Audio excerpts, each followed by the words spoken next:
Year's resolutions. I have a lot.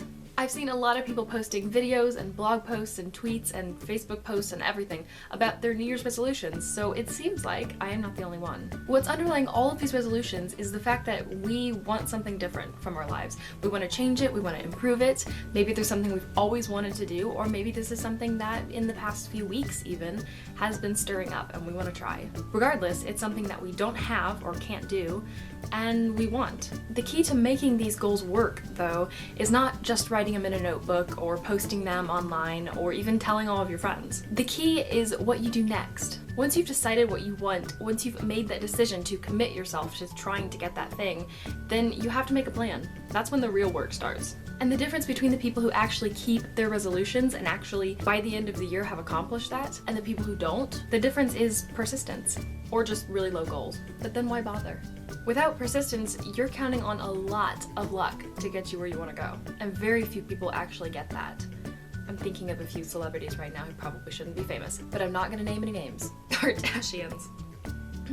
If you really want something, then after you make that decision, that's a big part of it, make the decision, write it down, then actually make your plan. Sit down and think about, how am I gonna do this? How am I gonna make this actually happen? And just like it took you time to decide what you want to write on your list, this is also gonna take time. This is gonna take even more time. You might write down a few different ways that you could accomplish it. You might try a few different things. Throughout the year, you might change. It doesn't necessarily mean that it will work. It doesn't necessarily mean that at the end of the year, you'll be successful in that goal. But if you have a plan, first of all, it's much more likely that you'll be successful. And second of all, if you aren't successful, you have something to go on to then make another plan. Try again. It's so cliche to mention this because everybody always does, but think about how many rejection letters J.K. Rowling got. This is something my dad tells me this all the time.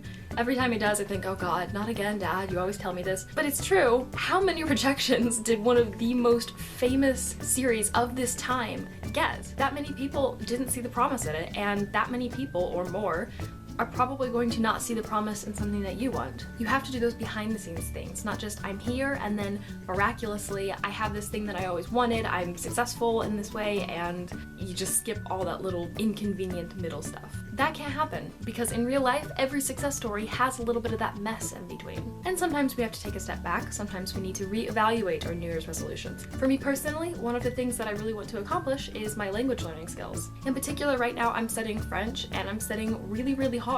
It's a lot to tack on. It's quite difficult for me learning a new language because Spanish I've learned since I was little, so the process was a little different than what it is now as an adult. I'm trying to set really realistic goals for myself because if I tell myself I want to be fluent by next week, yeah, that's not happening. But I've set a long-term goal and now I'm working on it bit by bit. The same goes for my writing. I would love to finish this novel, but instead of saying I want to finish this novel as soon as possible, if I don't finish it by next week, then I'm a failure.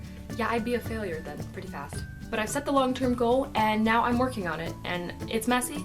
It's not the most fun and glamorous part of it, but it's the only way that I'm going to actually reach those goals. It's the only way that I'm going to fulfill my resolutions. And you know, based on a lot of your comments, a lot of you guys are the exact same as me, so you probably already have your plans set. So let me know in the comments, what are some of your resolutions, maybe the ones that are most important to you. I wish all of you guys the very best of luck with all of your resolutions for 2015. We really can make this a fantastic year. 2014 was amazing in so many ways. It was so fun to talk to some of you guys and share with you the things that I was accomplishing and listen to you guys tell me things that you were accomplishing, and it was fantastic to talk about that stuff.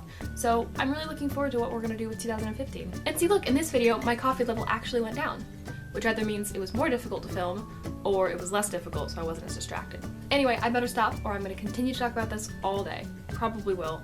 Anyway, thank you guys all so much for watching, and I will see you in my next video.